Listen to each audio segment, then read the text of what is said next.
Sa pagdating ng unos ng hangin at ulan, tanging pangalan mo, Ama, ang tinatawagan. Ikaw aming tanglaw sa gitna ng karimlan. Pag-ibig mo sa tuwina ang aming sangkalang. Nahahawi ang dilim sa liwanag mong dala. Ikaw ang aming Diyos, ang tanging pag-asa. Sa iyong magagawa ay nagtitiwala, maglilingkod sa iyo habang may hininga.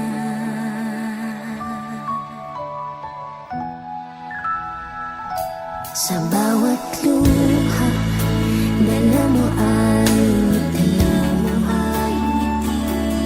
Bawat paghihirap, bawat kalamati, pangalan mo'y aming sinasambit lagi. Ikaw ang tunggulan, ikaw lang palagi. Nahahawi ang dilim sa liwanag mong dala. Ikaw ang aming Diyos, ang tanging pag-asa. Sa iyong magagawa ay nagtitiwala, maglilingkod sa iyo habang may hininga. Kahit pa ang mundo ay magunaw, mananatili pa rin ikaw. Pangako mo'y siyang inaasahan, mananatili. Pag-ibig ay ikaw.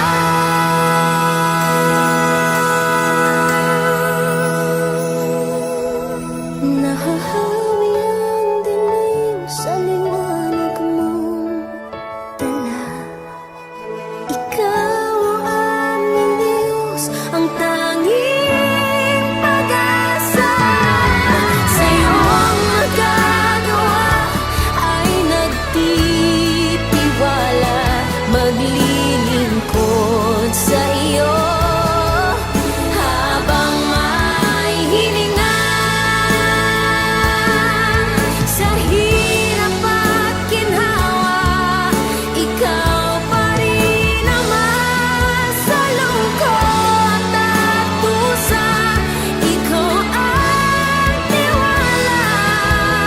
Sa buhay namin ay wala nang iba, lagit lagi ka.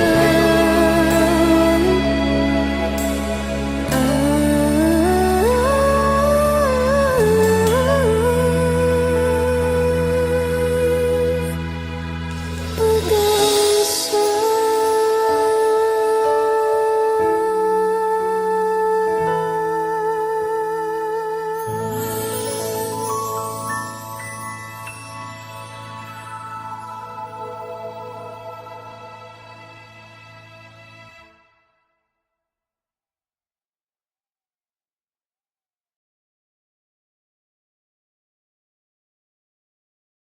Pagkakataon na ipinagkaloob po sa atin sa araw na ito at isang mapagpalang linggo po sa ating lahat at welcome na welcome po kayo sa Talk Easy with AIM. Muli po ang programa ito ay hatid sa inyo ng Bread Society in partnership with Research AIM under Central Bicol State University of Agriculture o CBSUA. Ito po ang inyong weekly podcast kung saan sama-samang natin pinag-uusapan ang mga napapanahong issue, mga karanasan sa buhay at mga aral na nagbibigay inspirasyon, pag-asa at makabuluhang pananaw. Dito sa Talk Easy with Aim, naniniwala tayo na sa bawat kwento ay may aral, sa bawat usapan ay may saysay at sa bawat tinig ay may inspirasyong may babahagi. Once again, this is Joanne, your host for today's episode. Kasama ko pa rin po ang ating masisipag na co-host, Jane at Julius. Mamaya kakamustahin ko kayong dalawa.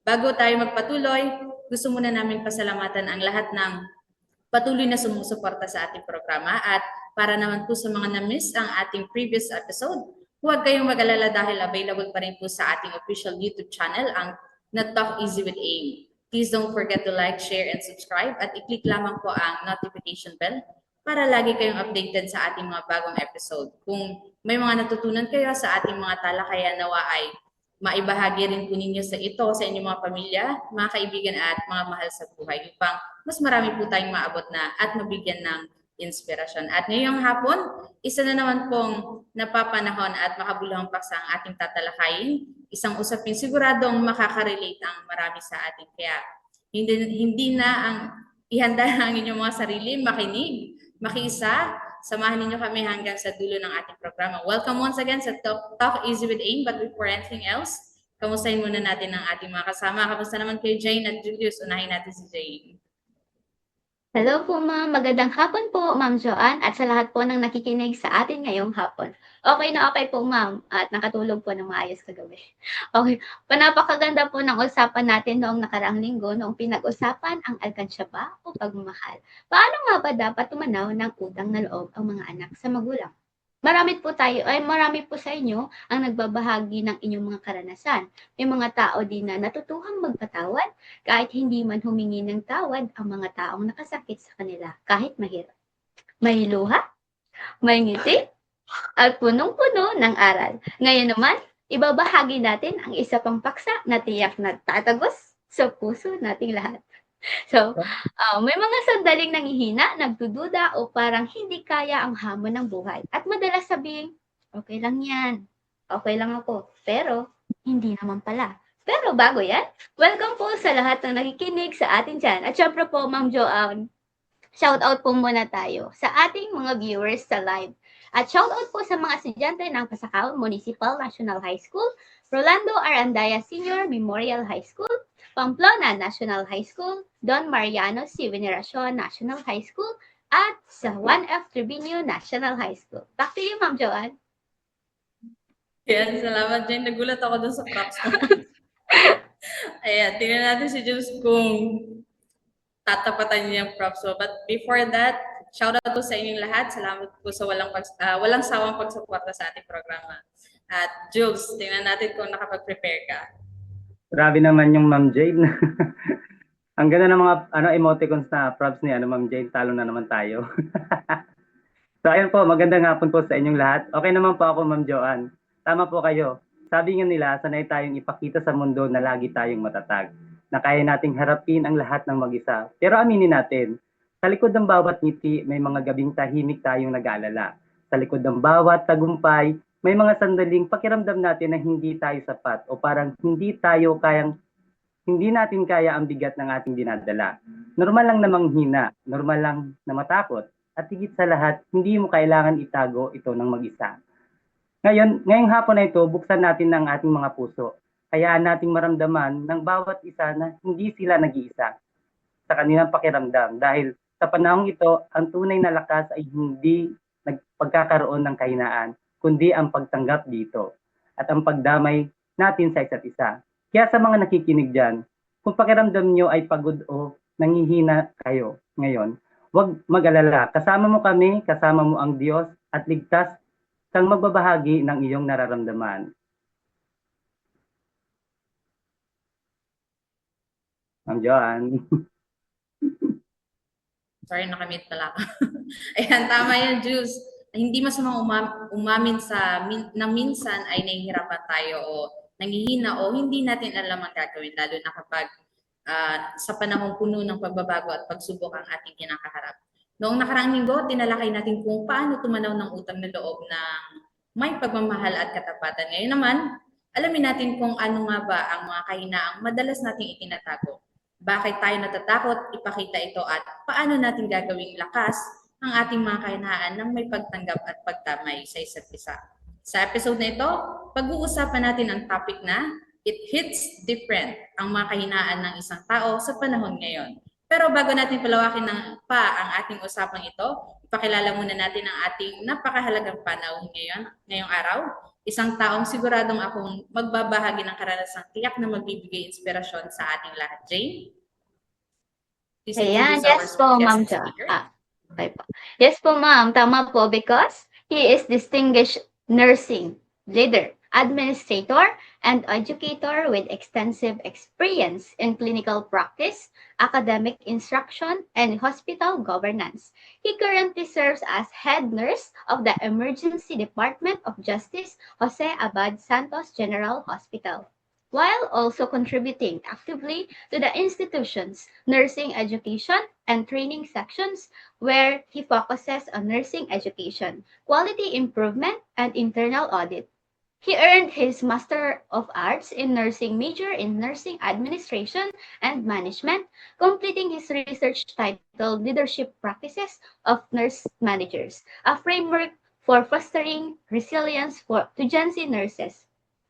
His academic portfolio includes roles as part-time clinical instructor at Emilio Aguinaldo College, Manila, and former professional lecturer 5 at National University, Manila, reflecting his steadfast commitment to advancing both the nursing profession and the development of future healthcare practitioners. Let us welcome Mr. Eduardo R. Marinduque Jr.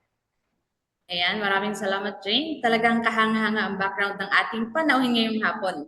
Hindi lamang siya isang mahusay na nurse at educator, kundi isa rin siyang leader na nagbibigay inspirasyon sa maraming healthcare professionals at students. Alam kong marami tayong matututunan mula sa kanyang experience at hindi lang bilang isang healthcare worker, kundi bilang isang taong araw-araw ding humaharap sa iba't ibang hamon ng buhay. Kaya naman, isang mainit na virtual applause para sa ating very special guest. Welcome po sa Talk Easy with AIM, Sir Edward R. Marinduque Jr. Maraming salamat po sa inyong pagpapaunlak sa aming imbitasyon. Kamusta po kayo, Sir Edward? Hello, magandang hapon sa inyong lahat. Ayos naman at awat tulong. Ito kasama nyo as your guest speaker ngayong hapon. At I do hope na marami kayong matututunan at matatalakay natin ang mga napapanahon ng mga issue ng mga kabataan ngayon. Hello sa mga co-host natin, kay Ma'am Joanne, kay Julius and Jane. Magandang hapon sa inyo. Ayan, salamat po sa Diyos. At before tayo mag-start, nakalimutan ko mag-shoutout sa ating mga viewers. Si Jane, hindi ako pinaalalahanan. Ayan, shoutout po sa ating viewers sa Facebook. Meron na tayong 8,000. Jane, palalahanan mo kami maya pag nakalimutan ko. Pag nakalimutan mo, Jane... Mag-update po ako pag 50K na. Okay. Pag nakalimutan ni Jane Jules, palalahanan mo ako Pag 100K po. Paano pag hindi umabot ng 150K? Wala magpapaalala sa akin. Ayan, sige. Ayan, we are truly honored po na kasama namin ngayon si Sir Edward. At para hindi na tayo magtagal, Jane at Julius, umpisa na agad natin para makarami tayo ngayong araw. Jules, nahin mo na. So here's the first question po, Sir Edward. So iniisip po ng marami na kapag matapang ka o yung lagi kang nangaaway ay isa kang malakas na tao or strong. Strong ang personality. Tama po ba ito? Alright. Sa psychology kasi, meron tayong tinatawag na reaction formation. Isa ito uri ng maladaptive defense mechanism ng isang tao. Hindi sa lahat ng pagkakataon na makikita mo yung isang tao na lagi siyang matapang, malakas yung personality niya. Yun na siya talaga on his or her core.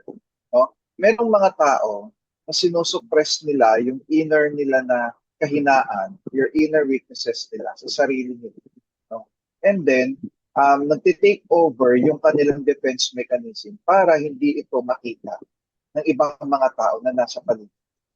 Para mapakita niya sa mga nasa paligid niya na, ito ako, matapang ako, strong individual ako, na kapag ka kinonfronta mo na siya at dumating na siya doon sa isang specific event ng kanyang buhay na which is very challenging, doon lumalabas yung tunay niyang pagkatao. So bigyan ko kayo na isang example. No? Sa mga comedy movies, madalas ninyong makikita to eh. Sabi sa isang eksena, oh, labas lahat ng matapang. Diba? Lahat ng matapang lumabas. Siya. Tapos may naglabasan yung mga matatapang. Nung lumabas yung mga matatapang, sabi ng mga matatapang sa kanya, o sige, anong gagawin mo sa amin? Okay, sige. Pasok na kayo ulit. Ganon. Nakita ko lang, tinanong ko lang kung sino yung mga matatapang dito. Hindi naman po ako lalaban, ma'am, sir. Eh. So merong mga ganong mga tao na pinapakita nila sa labas na ganon sila katindi, ganon sila katapang. Pero hindi, meron silang tinatago sa loob nila. Meron silang sinosurprise sa sarili nila. Patunay nilang kahinaan. Iniisip nila na yung aggression na ito, no, maitatago nila yung sarili nilang insecurities, yung sarili nilang takot, kawalan ng control. Pero, ang totoong strong character o resilience, alam niyo, nasusukat yan through emotional granularity na tinatawag or self-regulation. No?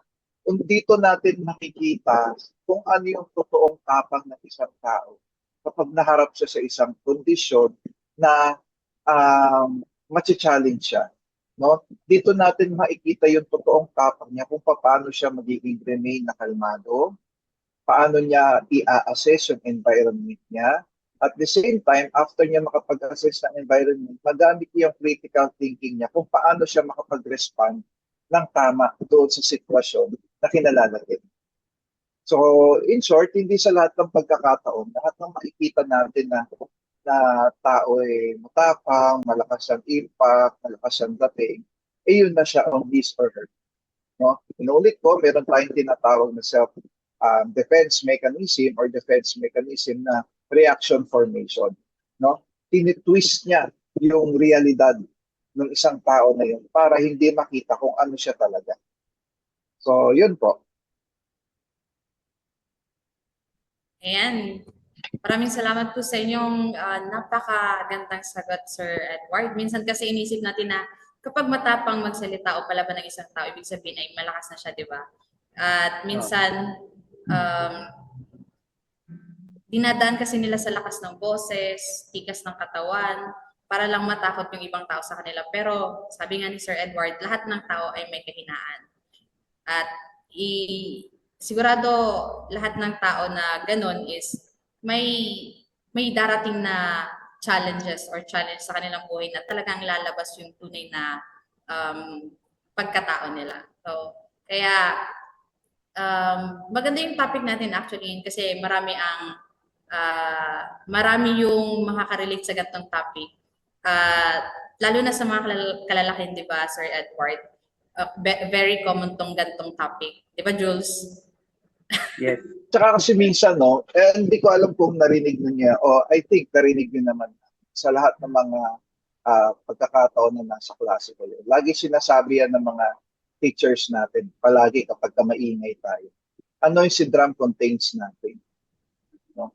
Hindi ibig sabihin na nilalakasan mo yung boses mo.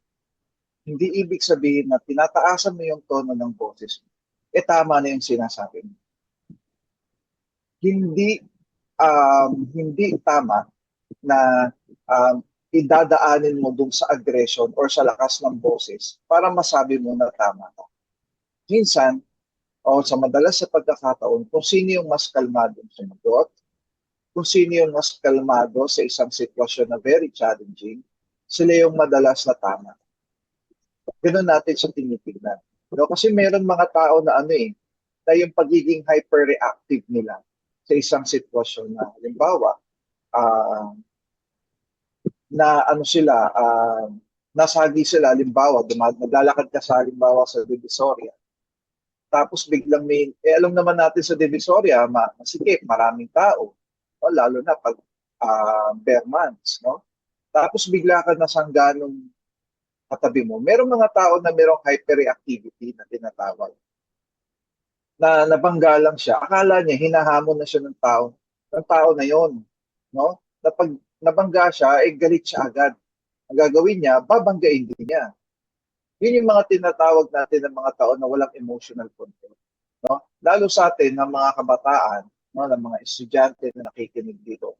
Importante sa atin na meron tayong maganda at magaling na pamamaraan sa pagkontrol ng ating emosyon. Kasi hindi sa lahat ng pagkakataon dapat nagpapadala tayo sa emosyon natin. Tandaan ninyo, ang totoong matapang, hindi yan kailangan na sumigaw para ka mapakinggan. Yung totoong nagsasalita ng tama, hindi yan kailangan na laging nakataas ang boses para masabi mo na tama ka. Hindi mo kailangan na manakit para ka irespeto. Hindi mo kailangan na tingnan na mas mababa sa iyo yung mga tao na nakapaligid sa iyo para kadalangin.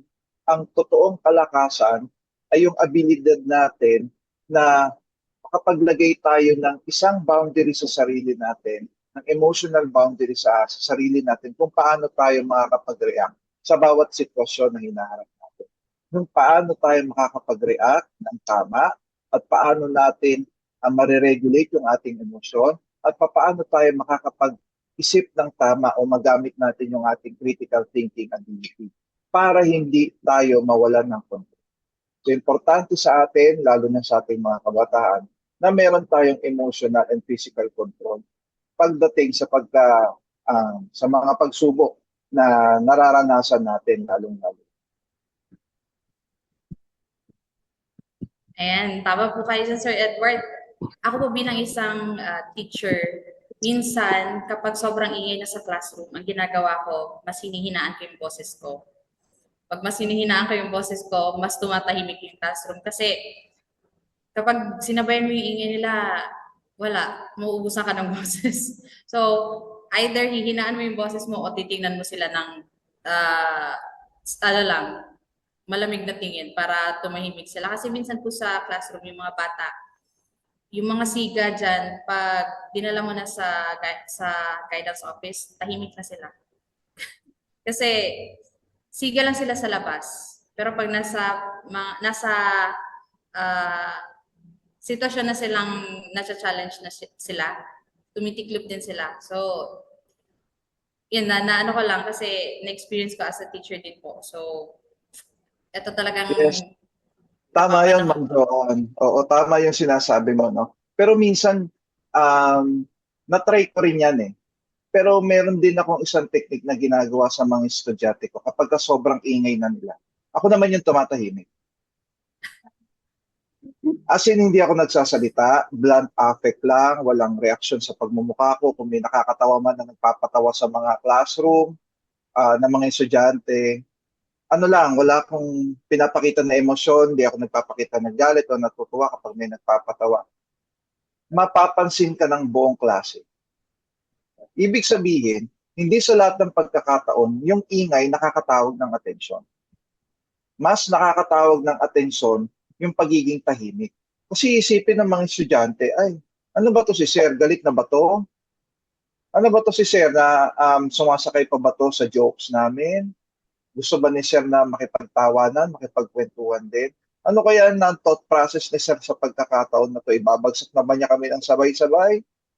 Or mag-walk out ba si Sir? So nagkakaroon sila ng isipin sa sarili nila, no? Yung nagtatalo-talo yung mga brain cells nila na yung ano nila, iniisip nila kung anong magiging reaction nila doon sa pinapakita kong emosyon sa kanila. So nagiging puzzled sila ngayon. Ano ba ang nararamdaman ngayon, Sir? No? At the same time, regarding din doon sa sinabi mo, no, may dagdag ko lang. Meron ding mga kabataan, no, na akala mo matapang. Pero hindi, nanghihiram lang ng tapang yung mga yan. No? Kaya mapapansin ninyo, lagi kapag kami gulo sa school, lagi yan puyog eh. Bibihira ka makakita ng totoong matapang. No? Kasi, I'm sorry, galing din kasi ako dyan sa, sa ganyang pagkakataon ng estudyante ko. No? Bibihira yung makakita ka ng estudyante na sasabihin eh, o sige, one-on-one tayo. Abangan kita sa labas. But I do not encourage everyone na gawin ito. I'm just saying na, sinasabi ko ito bilang isa example lamang. No? Na bibihira ka makakita ng ganun eh, na meron naghahamon ng one-on-one kayo. Madalas yan, sasabihin niya, no, sige, tuntukan tayo sa labas. Pero may mga kasama yan. May mga nakaabang yan. Kahit mapapansin niya sa mga kumakalat ng mga videos, ng mga bullying, ng mga away sa labas ng eskwelahan, lagi yan kuyog. Hindi, kahit isa lang ang kaaway nila, isang buong barkada niya. Bakit? Kasi bawat isa dyan, naghihiraman lang ng tapang. Pero kung hamunin mo ng one-on-one yan, baka tumiklop pa yan. Ganon, no? Merong mga bata na ganon. So, inuulit ko, hindi sa lahat ng pagkakataon, para masabi mong tama ka, maghahamon ka ng away. Hindi sa ganon. No? Mas madali at mas katanggap-tanggap sa lipunan, sa isang critical na pag-iisip, na gamitin natin yung utak natin bago yung emosyon natin. So, ganun yun, Ma'am Joanne. Opo. Thank you po, Sir Edward. Medyo napahaba na yung ating question number 1. Pero sa atin po mga viewers and listeners, sana mas piliin po natin na kontrolin yung ating mechanism. Kasi hindi, sabi nga po ni Sir Edward, hindi sa lahat ng pagkakataon lagi tayong magiging violent sa mga bagay-bagay. Kaya lagi ko pong sinasabi sa mga estudyante ko na before you act, isipin nyo muna, or before you react, isipin nyo muna yung magiging consequence ng possible actions nyo. So, para hindi kayo magsisi sa huli. So, yun po. So, para hindi na tayo magtagal pa, ibigay na natin yung second question. Jules. Si Jules ba? Si Jane. Si Ma'am Jane po. Si Ma'am Jane. Go Jane. Second question po natin, Sir Edward, is, sa panahon po natin ngayon, ano po ba ang may tuturing na kahinaan at kalakasan ng karakter ng isang tao? Para sa akin, meron kasi tayong tinatawag na self-management. No? Yung ability ng isang individual na kontrolin yung sarili niyang emosyon, makapag-isip ng tama, at umakto ng tama depende sa sitwasyon na kinalalagay niya. Yun ang para sa akin ang pinakamalaking kalakasan or superpower kung tawagin. No? Sabihin na natin sa mga kabataan ngayon na superpower na maituturing ng bawat isa. Yung salitang resilience, no? Na kung saan na kahit anumang pagsubok ang danasin natin, anuman ang mga problema na kaharapin mo, you will be able to bounce back and grow at matuto and learn, no? Yun yung tinatawag natin na resilience. So sa akin yung mga yun yung kalakasan o superpower sa pwede nating maituring, lalo na sa panahon ngayon na sobrang bilis ng facing dahil sa iba't ibang mga social media platforms na available sa atin, no? Kung ano-ano yung mga nakikita natin. So yung ability mo na makapag-isip ng tama, umakto ng tama, magkaroon ng tamang emosyon, no? Sa iba't ibang mga sitwasyon, yun yung mahalagang lakas or strength na dapat ma-attain ng bawat isa, lalo na ng mga kabataan ngayon. No? Pagdating naman sa weakness, so balik ta rin lang natin. So ganun lang siya. So yung mga kagaya nga nung pinag-uusapan natin kanina, na yung hindi mo kayang kontrolin yung sarili mo, no? Na lagi mong pinapakita, matapang ako, malakas ako, pero hindi mo kayang ilabas kung ano yung totoong nasa loob mo. Yun yung mahirap eh. Yun yung may tuturing natin na mga weaknesses ng mga kabataan ngayon. No? Isa pa yung kailangan lagi kang merong validation sa mga taong nasa paligid, no? Hindi sa lahat ng pagkakataon kasi nagsasalita tayo, gumagawa tayo ng isang bagay, kailangan nating hanapin o mag-seek tayo ng validation sa mga taong nakapaligid sa atin, no? Yung kawalan mo ng pasensya, no? Dahil lang gusto mo meron ka dapat instant gratification na dahil yan dahil yan madalas sa mga social media at sa mga nakikita natin ng mga iba't ibang platforms na available sa atin, no? Na ang mga bataan ngayon sa as early as toddlerhood, no? Yung instant gratification nila dahil sa mga nakikita nila sa social media, ang bilis. Kaya napapansin niyo sa mga bata ngayon, scroll lang sila ng scroll. Pag inagawan mo ng cellphone, iiyak. Pag binalik mo yung cellphone, tatahan. Tapos mag-i-scroll lang siya ulit kung ano-anong gusto niyang makita. Doon nagsisimula yung sinasabi natin na instant gratification eh. At nade-develop yon, lumalala siya ng lumalala habang lumalaki na. Kapag dumating ka na sa punto na kailangan mo na lagi meron kang pangangailangan na magkaroon ka ng instant gratification, nawawala yung pasensya natin. No? Hindi tayo nasasanay doon sa mayroong mga pagkakataon na kailangan mong dumaan sa proseso. No? Kailangan dahil doon sa need mo for instant gratification, kailangan lahat mabilis ang resulta na. No? So yun ang tingin ko na mga weaknesses ng mga kabataan ngayon, no, na dapat nating ma-develop. Ayan, tama po kayo, Sir Edward, na salamat po, napakalinaw po na yung paliwanag. At sa panahon po kasi ngayon, minsan nalilito talaga tayo kung ano ba talaga ang kahinaan at ano ang tunay na kalakasan. Pero sometimes we often admire confidence, success, popularity, and achievement sa mga nakakatanda. Pero sa mga kabataan naman, sometimes we admire dun sa mga hindi ko mahanap yung term. Ito yung problema ko lagi kapag may talk tayo.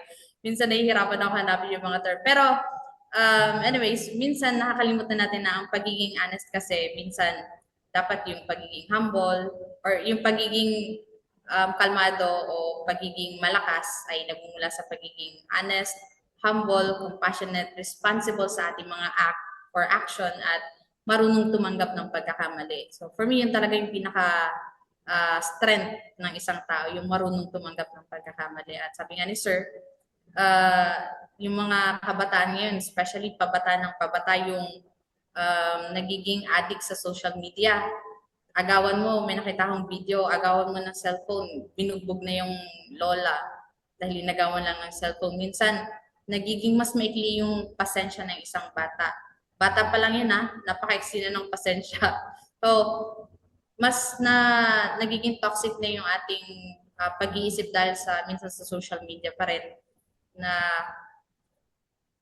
gusto natin agad ng instant nakalimutan ko yung term ni Sir, sorry. Gratification. Instant gratification.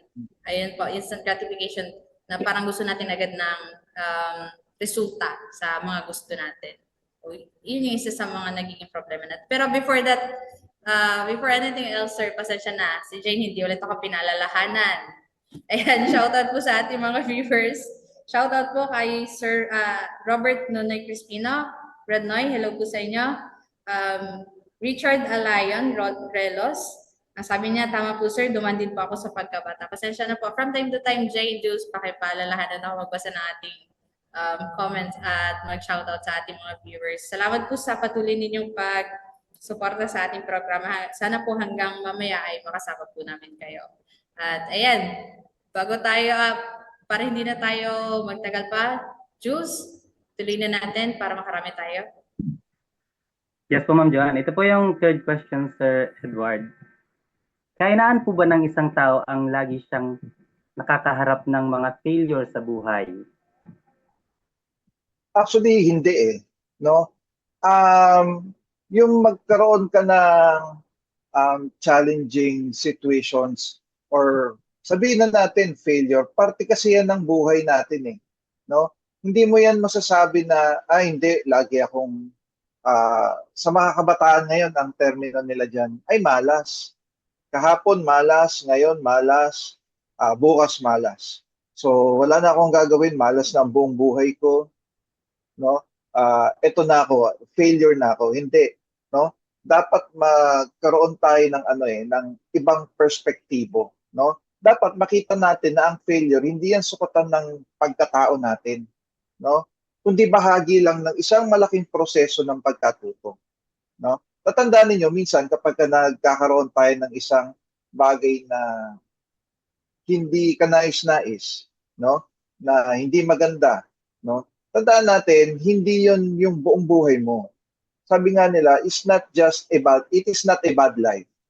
It is not a bad year, but rather it is just a bad day. And sometimes this is just a bad hour, bad moment of our life. Yung bad moment of your life na yun, hindi yun magde-define ng buong buhay mo. Hindi yun ibig sabihin na hindi ka sinuwerte or naka-experience ka ng challenging situation ngayong pagkakataon na to. Buong buhay mo na, ganun na. Hindi ganon. Yung taong may maraming failure sa buhay, tandaan ninyo, sila yung may, ayon sa pag-aaral, no? Sila yung meron tinatawag na mas mataas na adversity quotient. Di ba, meron tayong intelligence quotient, meron tayong emotional quotient, meron din tayong tinatawag na adversity quotient or yung EQ kung tawagin. Ibig sabihin, ito yung mga tao na mas marami silang pagkakataon na mag-practice na bumangon. Sabi ko nga sa inyo, isa sa mga superpower na dapat ma-attain natin, no? which is innate para sa atin, no? Sa bawat isa, sa bawat tao, na naturally meron tayo nun yung salitang resilience, no? Importante sa atin na ma-develop natin to habang tayo lumalaki, habang tayo nabubuhay, nakikita natin na proseso ng buhay natin o ang buhay natin ay isang mahabang proseso, no, na kailangan mong pagdaanan. Kumbaga sa isang game, mayroong level 1, may level 2, level 3, no?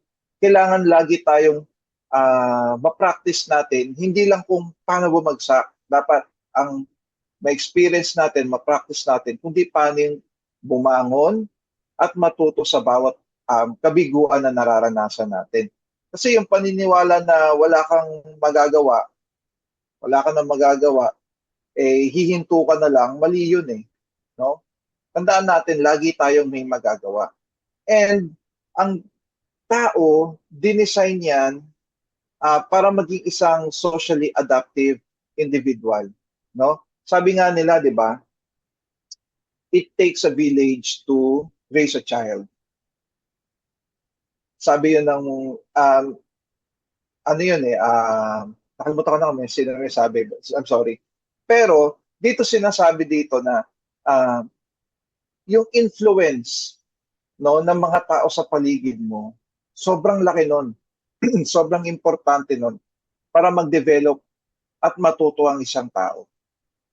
So mali na isipin natin, no, na kapag puro failures na lang, puro pagsubok na lang yung kinakaharap mo, ang tawag sa iyo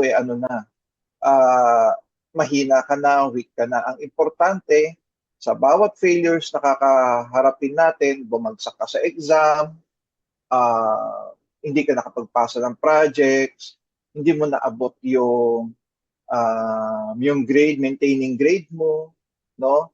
Nag-away yung parents mo, nag-away kayo ng kapatid mo, nag-break up kayo mag-shota, no? It will define your whole self na. It will define your whole life na. Hindi ganon. Dapat sa bawat failure na kakaharapin natin, matuto tayo paano tayo babangon at paano tayo matututo doon sa mga pagkakataon na yun. Para sa susunod, hindi ka na magkakamali. Ganon lang yun. Para example, no? Naglalakad ka sa isang pasilyo. Tapos, hindi mo napansin, meron palang mababang kisame ron. Naumpog ka ngayon, nasaktan ka, nagkabukol ka, naiyak ka pa. No? The worst, nagkasugat. So, susunod na pagkakataon na dadaan ka na ron, alam mo na, dun sa kisame na yon, mababa na yon. No? Every time na dadaan ka na doon, ang magiging reaction mo, yuyuko ka na. Kasi kapag hindi ka yumuko, maumpog ka ulit, masusugatan ka ulit, masasaktan ka ulit, iiyak ka na naman. No? Ang importante sa bawat kabiguan, no, yung pagkatuto. No? Na meron tayong matutunan sa bawat bagay. So, yun po, Jules, no? Sana nasagot ko yung tanong mo. Tapos Ayan, Edward, siguro napakaraming nakarelate sa tanong na ito. Kay Jules, Jane, nakarelate ba kayo? Yes, ma'am. Parang mukhang kinabahan mo ako doon sa bumagsak sa exam. parang Sign na po ba 'to? Kasi siyempre Nag-beat ka, Jane. ayun, kinabahan po ako doon. Parang Baka advice ako na po sa'kin ng advance.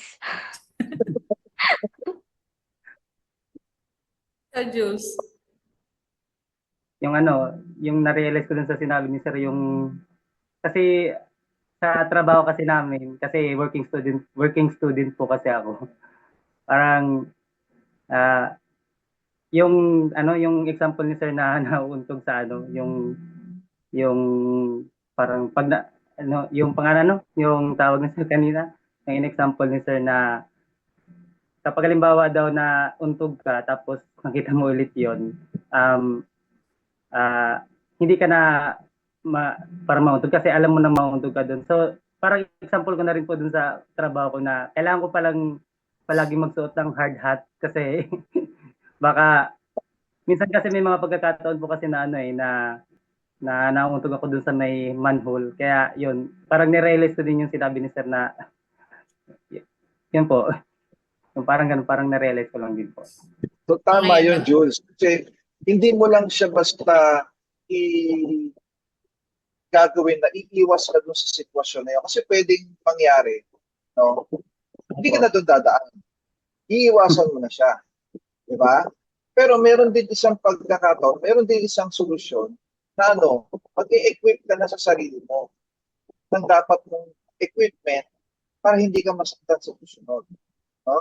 Hindi mo lang basta iiwasan yung sitwasyon para hindi na mangyari yun ulit, kundi mag-i-equip ka na sa sarili mo. Kagaya nga ng sinabi mo, magsusot ka na ng hard hat. Di ba? Para kahit dumaan ka man doon, hindi ka man yumuko, makakalimutan mo mang yumuko, properly equipped ka. Hindi ka masasaktan. Diba? So, tandaan natin palagi, no? Yung bawat failures, hindi yan tuldok sa buhay natin. Dapat tanggapin natin, tingnan natin ang failures bilang quit or kama. No? Ibig sabihin, sa sentence, kapag kama, may kasunod pa yan. Diba? Kaya sabi ko sa inyo kanina, no? Importante na titignan natin yung bawat bagay sa iba't ibang perspektibo. Bakit ba nangyari to? Ano bang gustong ipaalam sa akin? Ba't ako naumpog dito? Ano ba dapat kong matutunan? Ba't ako naumpog?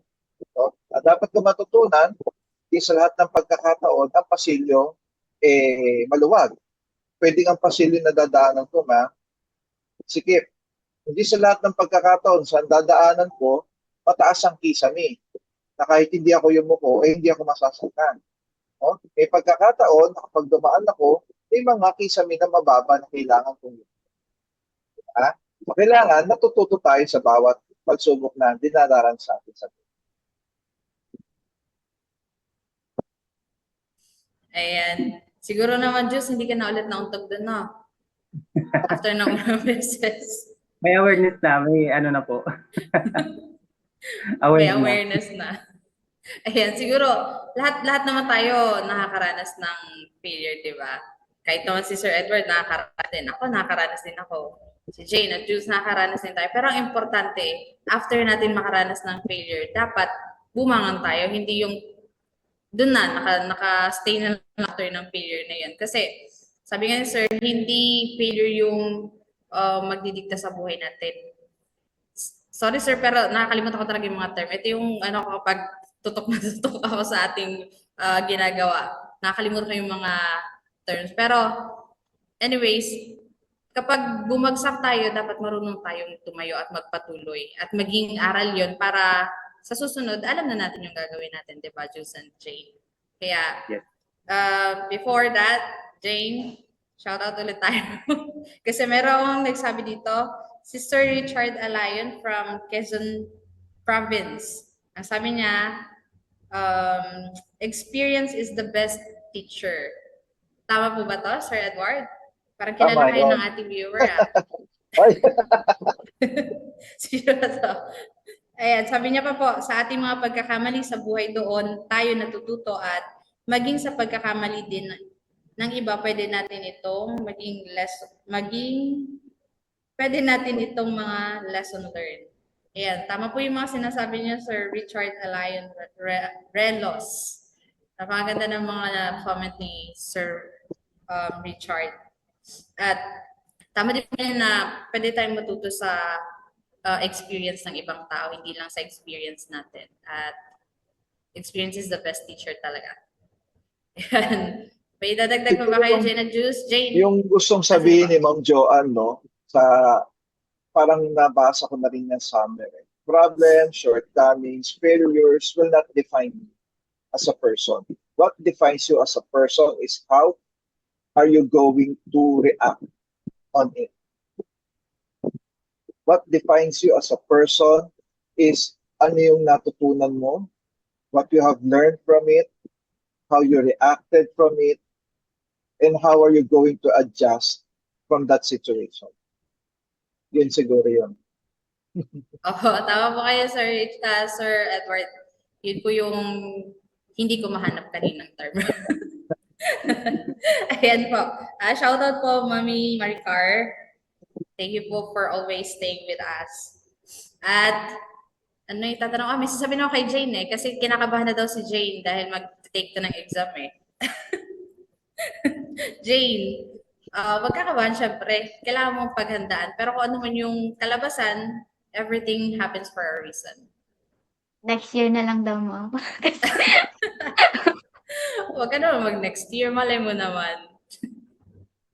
Pero, ilang oras pa meron tayo? Maaga pa Marami po. pa po. Baga pa. Yes po. Medyo kinakabahan ako sa oras kasi iba yung oras ko dito. Ayan po, sige tuloy po natin. Sino na ba magtatanong? Miss Jane. Wait lang, Yes. Juice. Nakalimutan ko sabihin to. Kasi may nakita kong nasabi nila, failure is not the opposite of success, but it is a part of success. So, hindi yun opposite ng success, part yun ng success. Kahit yung mga mayayamang tao, for sure, marami silang pinagdaanan bago nila narating yung punto na yung pagiging successful. So, part yun ng ating Bigyan ko success. kayo ng example dyan, no? Siguro lahat naman tayo kilala natin si J.K. Rowling. Yung author ng Harry Potter. Ayun, Opo, alam ko yung story Oo. nun. Si J.K. Rowling kasi, no, nung simulan niyang sinulat yung saga ng Harry Potter, ang daming nag-turn down sa kanya ng mga publishing books. So, ang ginawa niya, every time na ipapasa niya yun for publishing, ito turn down siya, ini-improve yung storytelling niya. Ini-improve yung mga characters niya. Ini-improve yung paano niya ilalatag yung mga script niya, no? Yung bawat scenario doon sa libro niya. Hanggang sa dumating siya sa pagkakataon na merong isang publishing company na binigyan siya ng chance. And then, to cut the story short, eto na siya. Diba? Ilang beses na siyang nag-top 1, no? Sa New York best-selling books, no? Sa mahabang panahon. Nung naging pelikula, no? Naging tinangkilik talaga siya ng marami. Bata, matanda, tinangkilik yung storya. So, anong lesson natin dito? No? Hindi sa lahat ng pagkakataon na nakaranas siya ng failure, nagpakalugmok-lugmok siya. Hindi. Una, meron siyang tiwala sa sarili niya na, itong ginagawa ko, I am on the right track. No? So, failure ako dito sa isang publishing company. I-improve ko pa. Ano pa ang dapat kong matutunan? Research. Aral. No? Improve natin itong bagay nito. Pinasa niya ulit. Bagsak na naman siya.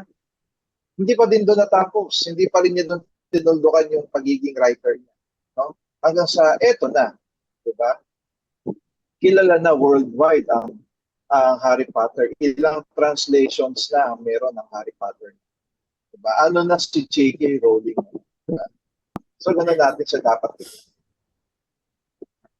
Opo, tama po kayo, Sir Edward. Hindi dapat, once na mag-fail tayo, hindi dapat stop na tayo. Improvement, adjust, yun yung mga dapat natin gawin para makuha natin yung gusto natin. Sa tanong natin na, ang layo ng narating natin, di ba? Parating tayo kay Harry Potter. Sa tanong po natin na kahinaan po ba ng isang tao ang lagi siyang nakakaharap clear sa buhay? Ang sagot po ni Sir Edward, hindi po. Hindi po yung kahinaan ng isang tao. At ayan, Jane, tuloy na tayo, Jane. Baka hindi natin matapos yung mga question na binigay sa atin.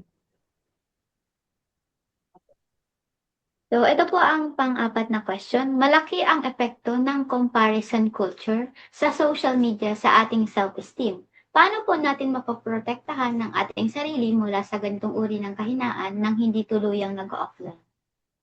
Alam mo, magandang tanong yan, Jay, no? Kasi, uso sa atin ngayon yan na lagi tayong babad sa cellphones natin, babad tayo sa social media. Pero tandaan ninyo, hindi lahat ng nakikita mo na pinopost ko, yun na ako. No? Siyempre, kung ako man ang nagpo-post, ang gusto kong makita, kung ako halimbawa ay influencer, ako halimbawa ay vlogger, no? Ang ipopost ko, kung ano yung kikita ako. 'Di ba? Hindi ko ipopost kung ano yung sa tingin ko hindi ako kikita. Kung sa ang tutunay kong pagkatao masama ang ugali ko. Siyempre, pag pinost ko yon, hindi ako tatangkilikin ng tao. So, kailangan kong mag-adapt ng isang personality, ng isang pagkatao na hindi ako. At yun ang ipopost ko sa social media. Siyempre, ikaw naman na viewer, no, dapat naisip mo na hindi lahat ng nakikita mo sa social media, yun na yung definition ng tao na yun. So, ano ang dapat mong gawin? No? Una, yun nga, isipin mo, hindi ito yung totoong tao na ito siya. Ang gusto lang niyang i-post kung ano lang yung parte na tatangkilikin niya, no? Isa pa rin sa dapat mong gawin, no? Baguhin mo yung algorithm ng social media mo, no? Kung sa tingin mo laging ganun na lang ang nakikita mo, no? Ang Facebook naman, ang Meta naman, sumusunod yan sa algorithm na kung ano yung lagi mong tinitingnan, yun ang i-feed niya sa iyo, no? So, baguhin mo, i-curate mo kung ano yung social media feeds mo, no? Doon hindi mo siya tawag dito, hindi mo may isip na ikumpara mo yung sarili mo doon sa lahat ng nakikita mo, no? Isa pa, isipin din natin, no, dapat din nating tanggapin, no, na ang social media naman ginawa yan hindi para mag flaunt ng ng mga achievements mo, no? Hindi yan ginawa para i-post mo lahat ng yaman mo, no? I-flex mo lahat kung anong meron ka. Ginawa ang social media para tayo magka-connect sa isa't isa, no? Lahat naman yan nagsimula sa sa simpleng chat, sa simpleng post na para makapag-interact tayo sa isa't isa. Ang nawawala kasi sa atin, no, kapag ka nagso-social media tayo, scroll lang tayo ng scroll. Alam niyo ba, kaka-scroll natin, hindi tayo nakakapag-interact sa ibang mga tao. Mas tumataas yung cortisol level natin. Yung cortisol level natin, ito yung stress hormone natin. No? Kasi nawawalan ka ng time na makipag-communicate. No? Ano ka lang, passive scrolling ka lang. Passive scrolling. Scroll ka lang ng scroll. Wala kang active engagement. So, ganun. Ganun natin siya dapat tignan. Ayan, very, very timely yung question natin na to, Jane, Sir Edward, at Julius. Kasi sa social media talagang, kahit ako minsan nabababad ako sa social media. For sure, Jane and Jules, nabababad din kayo minsan, lalo na kapag wala kayong ginagawa. Siguro, aminado si Jules. Distracted po. Mga aminado tayo, hindi tayo, mga tayo, guilty, Your Honor. Ayan po.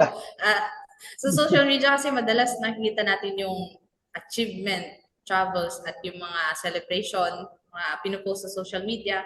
And minsan naman, yung sabi nga ni Sir, yung mga content na pinupost para lang kumita, pero hindi talaga yung personality nila. Kasi minsan may nakikita akong vlogger ngayon na kilala mo personally, napakatahimik nito, mahihain, pero ngayon, alang-alang sa content, nawawala na yung pagiging mahiyain para lang kumita. So hindi natin talaga masasabi na ito yung pagkatao ng taong nakikita natin sa social media. In opposite naman dun sa mga achievement na pinupost ng mga tao, yung mga celebration, yung mga travel, hindi natin alam before nila maabot yun yung mga pinagdaanan nila. So, yung tanong na malaki ba ang epekto ng malaki ang epekto ng comparison culture sa social media sa ating self-esteem. Minsan kasi na nagiging ano tayo eh, bakit ito ganito, bakit ako hindi?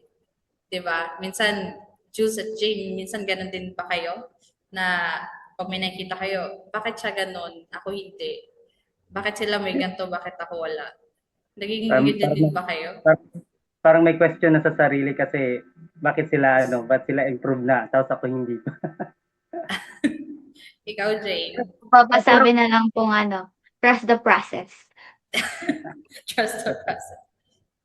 May sinasabi si Yung Jules. mga sinasabi Pero, natin na mapapasana all ka na lang eh. 'Di ba? Oo. Pero alam niyo ang delikado kasi dito, no? Lahat sa mga nakikita natin ng mga issues ng mga kabataan natin ngayon, no? Yung hindi nila vino-voice out kung ano yung concern nila. No, nagkakaroon sila ng suppression ng inner feelings, inner thoughts nila. Hindi nila 'yon nasasabi. And later on, itong suppression na ito, no, nakakapagdulot ito ng ano eh, nakakapagdulot ito ng mas malalang sakit, no? Physically, mentally, socially, no? Naapektuhan yung buo nating pagkatao. Meron tayong tinatawag kasi ng mga suppression na kung tawagin, no? Hindi natin na-express, no? Meron kang nakita sa social media something that is that affected you in some way na feeling mo na nalungkot ka, na depressed ka, and then wala kang mapag-voice outan, no? Na ikikimkim mo lang yung sa sarili mo na ay, ito lang kami, ang nakita ko sa social media, si influencer na ganito, ang yaman-yaman, tapos kami mahirap lang, no?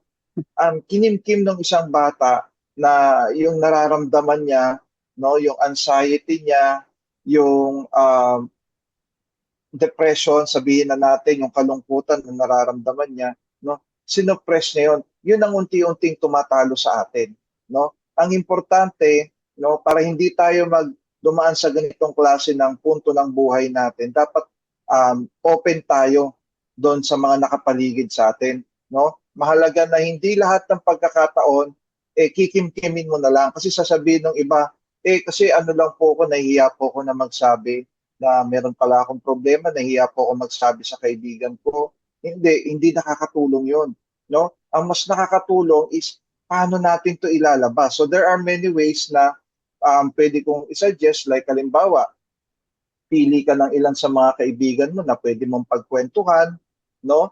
Na mapagsasabihan, no? Hindi naman sa lahat kasi sabi nga ng marami, no?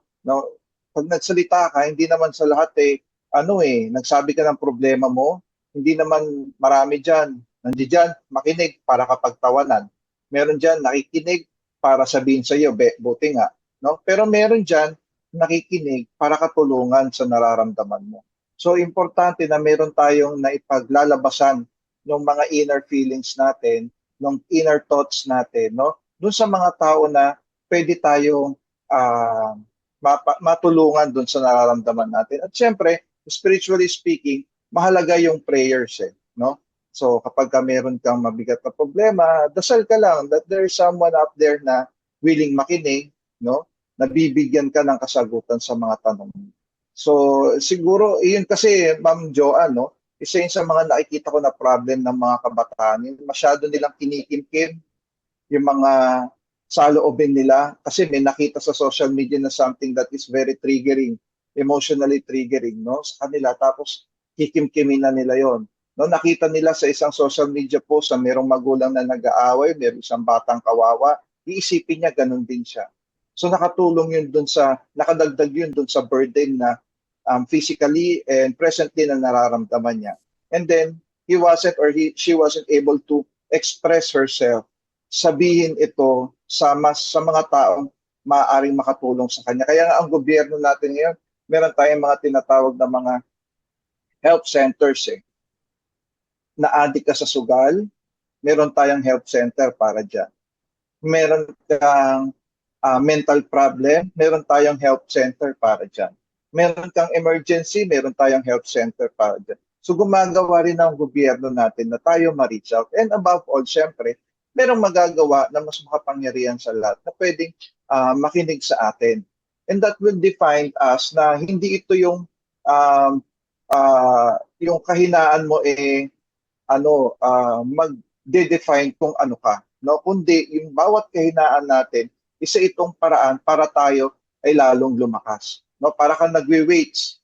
Di ba? Pag nag-gym ka, pupunta ka sa gym, nagkakaroon tayo ng microscopic muscle tearing na tinatawag. No? Bago ka magkaroon ng muscle gain, nangyayari ang muscle gain during rest periods at saka during proper nutrition. No, hindi yan nangyayari during nagbubuhat ka ng mabigat, hindi. Pag nagbubuhat ka ng mabigat, ang nangyayari doon muscle tearing. No, microscopic muscle tearing. Nagkakaroon ng improvement yan kapag nagpahinga ka na. Pag kumakain ka ng tama. So ano tong sinasabi ko, paano ko i-connect doon sa mga sa topic natin ngayon, no? Yung bawat failures, nararamdaman natin yan, it will not define us. No? Ang bawat failure na ito, mas makakatulong ito para mas lalo tayong lumakas at mag-develop yung ating coping mechanisms. Kung paano tayo mag-a-adapt sa bawat bagay. No? Meron kasi tayong tinatawag na mga tawag na post-traumatic growth kung tawagin. No? Na sa bawat trauma na nararanasan natin sa buhay, meron tayong na they develop na resilience. Na we are able to bounce back, learn, and grow doon sa failures natin na yan. So siguro, mahaba na masyado yung naging usapan natin. Nakapag-elaborate na ako siguro ng mga punto na tingin ko ay angkop sa mga dilema ng mga kabataan ngayon. No, Ma'am Joanne? Opo, for sure, alas 2 na dyan, no? Dito po kasi sa amin ay 1:00 pa lang. Pero 2:03, ma'am. 2:03. Pero siguro pwede tayong mag-extend sa hindi naman siguro abutin ng 1 oras yung extension natin. May bumabati po sa inyo, Sir Edward. Si Brad Jerlo. Sabi po ni Brad Jerlo, galing ng guest, pogi pa. Ayan Hello, po, Tony. sabi ni Brad Jerlo po. At, sana ba ako? Nawala tuloy ako. Si Brad Jerlo kasi. Ayun po. Napaganda po rin sinabi ni Sir Edward. Kasi ngayon talaga, sa mga kabataan ngayon talagang sanay na silang kinikimkim yung mga nararamdaman nila, and then upon scrolling, may makikita mas makaka-trigger pa doon, ayun, sumasabog. So, sabi nga po, mas maiging kung gusto natin ng mapaglalabasan ng ating mga hinaing nang hindi tayo na-judge, andyan po yung Diyos para makinig po sa ating mga problema, at for sure, makakakuha tayo ng sagot na ikabubuti natin. At sa mga hindi makakapag-offline talaga totally sa social media, gamitin natin itong way para mas mapabuti tayo. What I mean is, kunin natin yung positive side. Kung may makikita tayong mga posts sa social media, gamitin natin itong gamitin natin to na magiging way para mapaganda yung ating mga buhay. Like for example, eto maganda to, pwede ko tong isabuhay. Eto masama to, cancel. So ganun na lang siguro yung gawin natin pag-sort out ng mga nakikita natin sa social media. Gamitin natin ito in a right way. Kunin natin na ito, pwede to sa akin, makakabuti to sa akin. Ito hindi, cancel na to. So siguro ganun na lang yung gawin natin, lalo na sa ating mga viewers po, kung may mga kabataan tayo, huwag tayong mag-focus sa kung ano yung nakikita natin sa social media, kasi hindi lahat ay makabubuti para sa atin. Ang kunin natin yung makakatulong sa sarili natin, hindi yung makakasama sa sarili natin. So yun po siguro. Kaya po ba mag-extend? May question pa ba tayo, folks? Parang may ano si Jane, may follow-up. Yes po, ma'am, meron po. Wait lang po, basahin ko lang po. Ayan. Ang follow-up questions po doon sa yung 4th questions po sa Sir Edward. ano po ang advice niyo sa isang tao, sa isang taong kakaiba sa pagtingin ng iba, 'di siya nakikihalubilo masyado. So, yung parang connected po dun sa parang, laging nakababad na po sa social media. So, hindi na po sila nakakapagsalamuha sa iba. So, baga tutok na lang po sila doon sa isang bagay lang po. Kapag ang gusto mo bang ipunto yung mga tao nag-isolate ng sarili nila? Ganun ba yon? Yes po.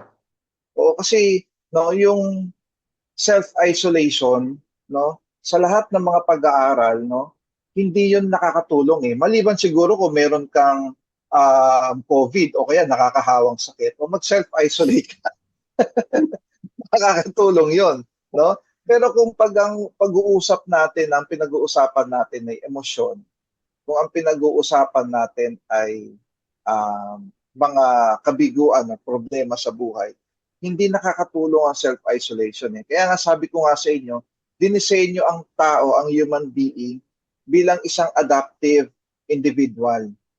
No? Kung titignan ninyo ang kasaysayan natin simula noon hanggang ngayon, no? Hindi naman tayo naging stagnant lang eh. Ang naging pamumuhay natin, lalo sa tayo mga Pilipino, hindi tayo naging stagnant lang sa ano natin. Unti-unti nade-develop ang sarili natin physically, mentally, emotionally, nade-develop ang tao.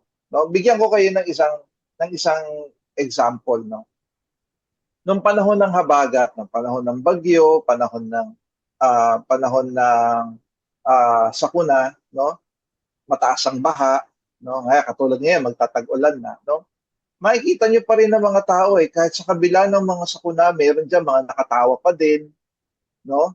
Meron tinitingnan nila, umiisip sila ng paraan paano sila magiging masaya doon sa sitwasyon na very challenging. Makikita mo diyan sa mga post sa social media, meron nagwa-water bending, no? Hindi ko alam kung nakita ninyo yun, no? Na malakas ang alon sa tabing dagat, no? Akala niya siya si Avatar. Nagwa-water bending siya doon, no? Meron naman makikita ninyo nagso-surfing sa baha, no? Meron naman makikita ninyo kahit mataas na yung baha, no? Andun pa rin sila, nasa ibabaw sila ng bubong ng bahay nila, pero happy-happy pa rin sila, no? Tinitingnan nila kung paano sila makakapag-enjoy. So ang sinasabi ko rito, no, hindi tama na kapag nakaranas ka ng pagsubok, i-isolate mo na lang ang sarili mo, no? Kaya ka binigyan ng kasama, kaya ka binigyan ng partner sa buhay, binigyan ka ng magbulang, kapatid, kaibigan, no? For you to be able to reach out to them, no? Kaya nandiyan ang mga tao sa paligid natin. Dinisenyo yan, no?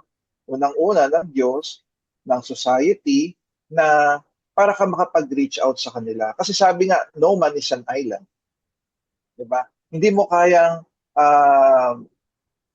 harapin ang lahat ng problema na mag-isa. No? So, sa mga tao na mahilig mag-self-isolate, na hindi mo ikinakul yan, no? Hindi mo ikinastrong yan. No? Yan ay isang paraan na nagpapakita na ikaw ay mahina at kailangan mo ng tulong. No? Hindi sa lahat ng pagkakataon wala ka nang mahanap na kasagutan, kaya ka nagse-self-isolate. Sometimes, sabi ko nga sa inyo, kailangan lang natin tignan sa ibang perspektibo yung mga bagay-bagay.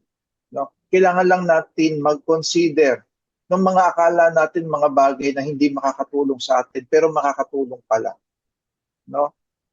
Meron ako isang classmate dati na ganyan, na lagi siya nasa sulok lang ng classroom, no?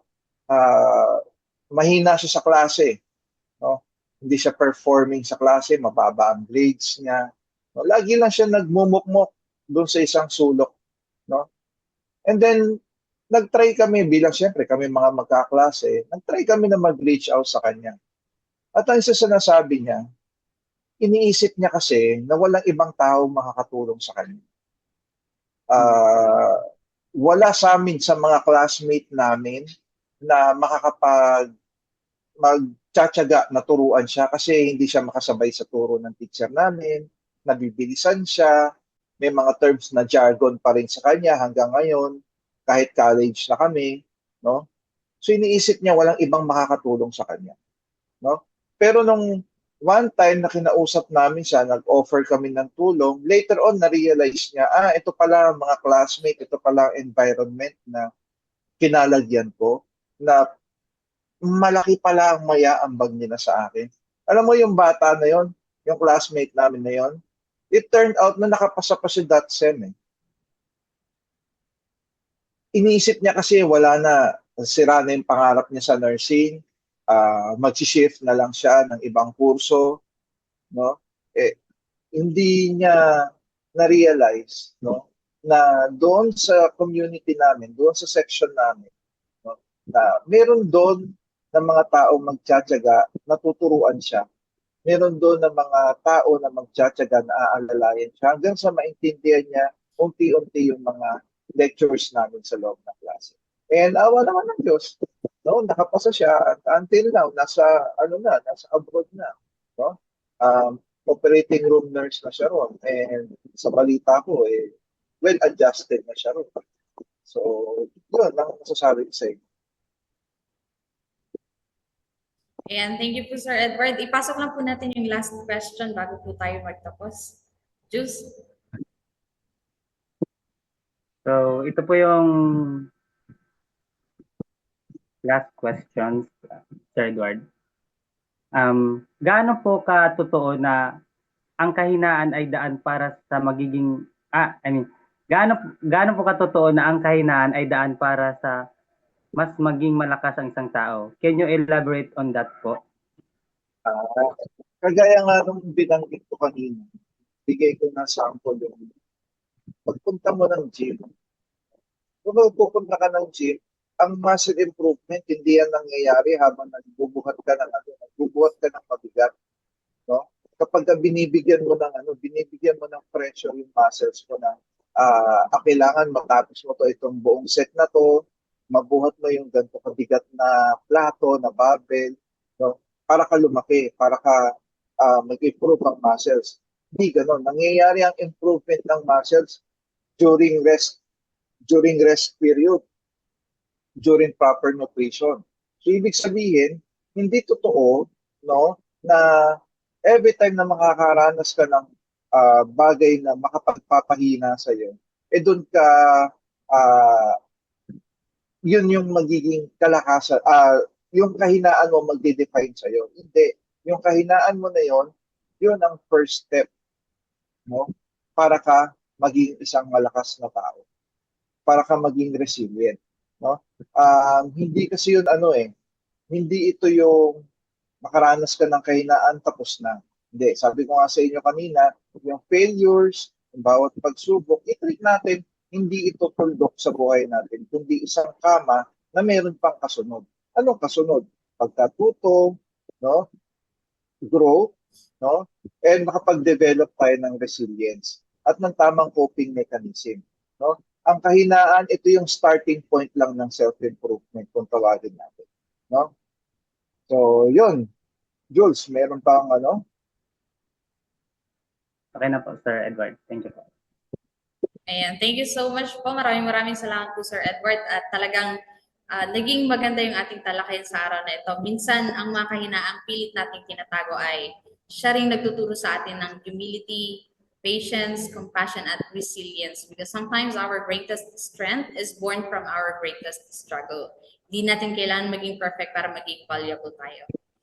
At sana ay ito rin ang mensaheng maiuwi natin ng ating mga viewers sa araw nito. Sana po ay marami kayong natutunan sa episode natin sa araw na ito. At for sure, maraming natutunan ng ating mga co-host. Handa na ba kayo? Jane and Juice?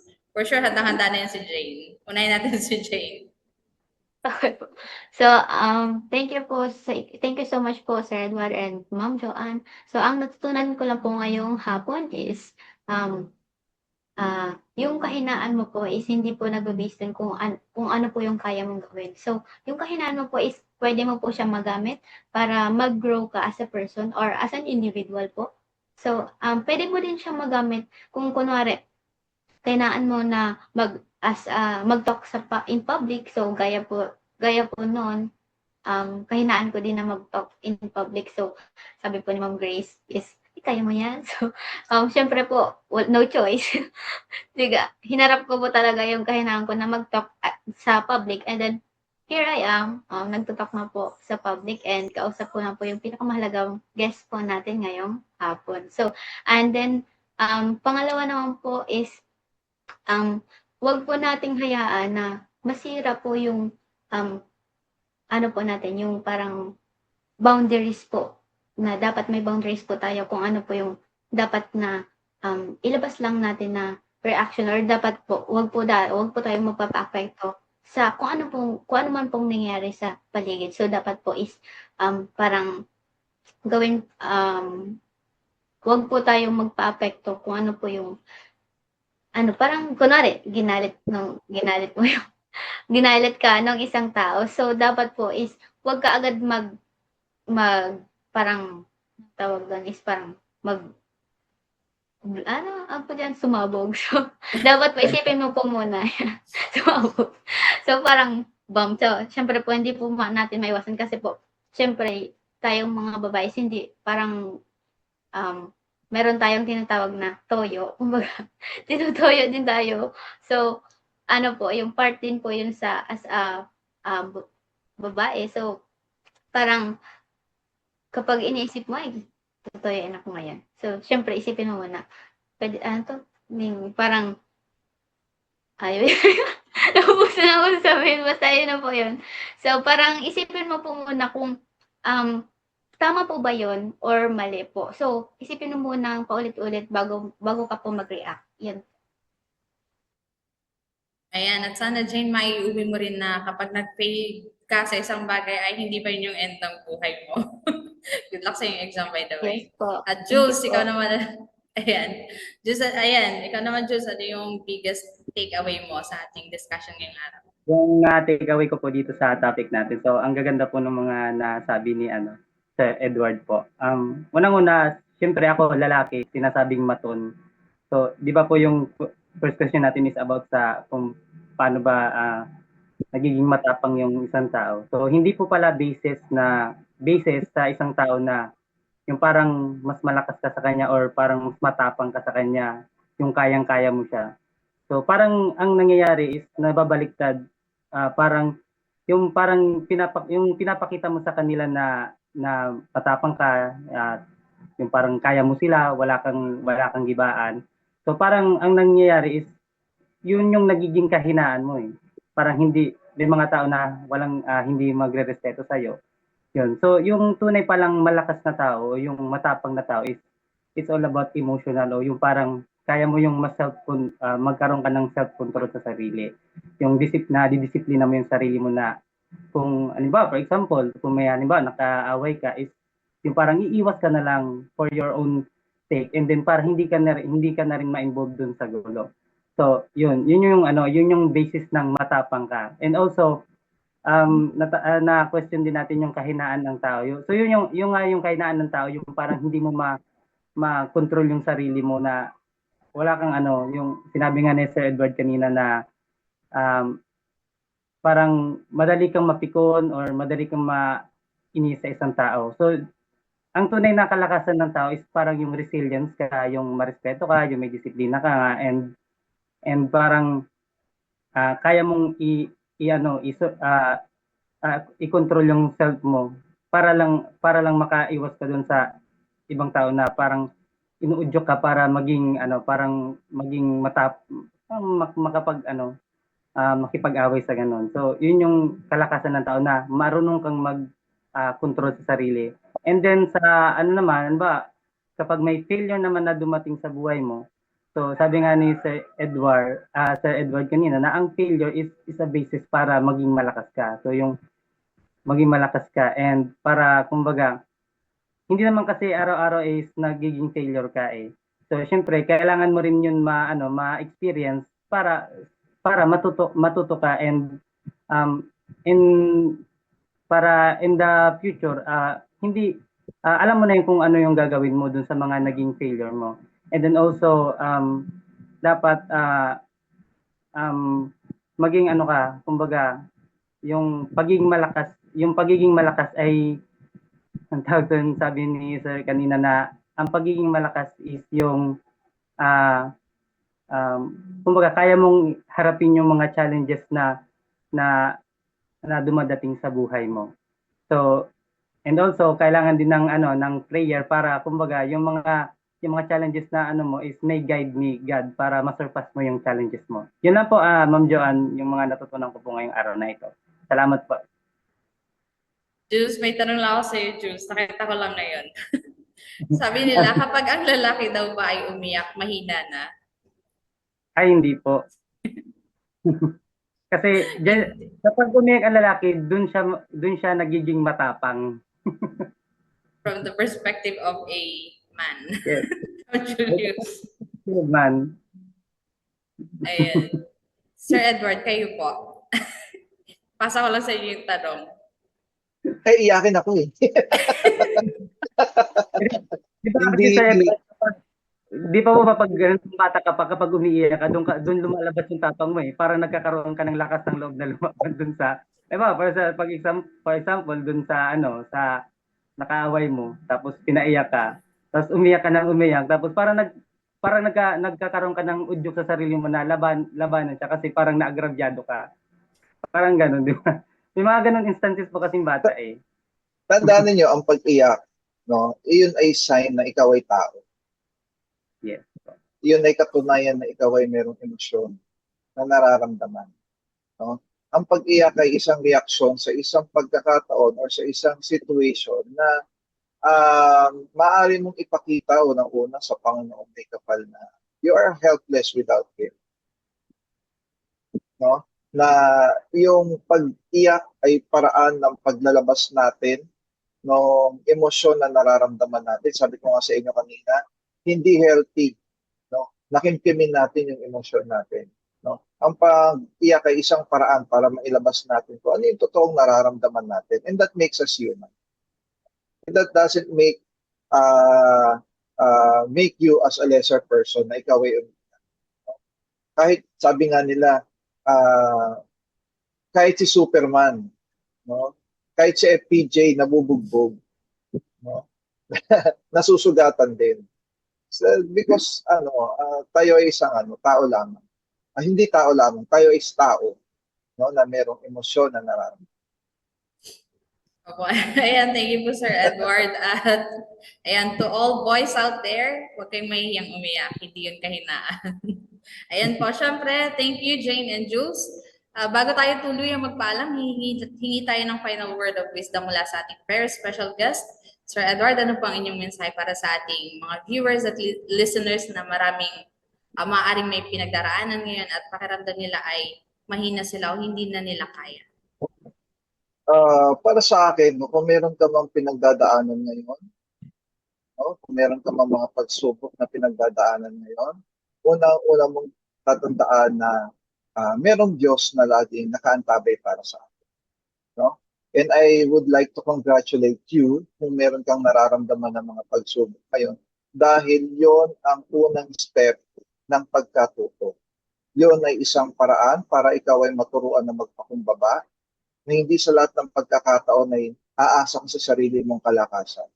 No? Na dapat matanggap natin sa sarili natin na meron mga tao na pwedeng makatulong sa atin at merong Diyos na pwede natin nakita. No? Kaya kung may kahinaan ka ngayon, hindi ibig sabihin yan na yung tuldok ng buhay natin. Hindi yan ang isang metro na magde-define at susukat kung ano ang pagkatao mo, kung ano ka mula ngayon hanggang susunod na panahon. Hindi. Yan ay isang pagkataon, no? At tsansa para ka matuto at para ka lumago bilang isang tao. So, yun po. Ayan, muntik pa akong hindi makapag-unmute.